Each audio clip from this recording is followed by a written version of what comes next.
How to share a Pinterest post to Instagram. Hello guys, in today's video I'm gonna show you how to share any Pinterest post to Instagram easy and quickly way.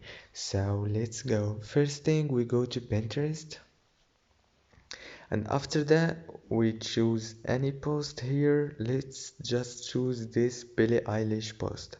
Now click on this icon here, and after that, if you don't have Instagram here, click on more and you will find it here as you can see, and then click on it and you will share it. And that's it for today's video guys. If it was helpful, don't forget to like and subscribe. Thank you so much for watching. See you later. Thank you.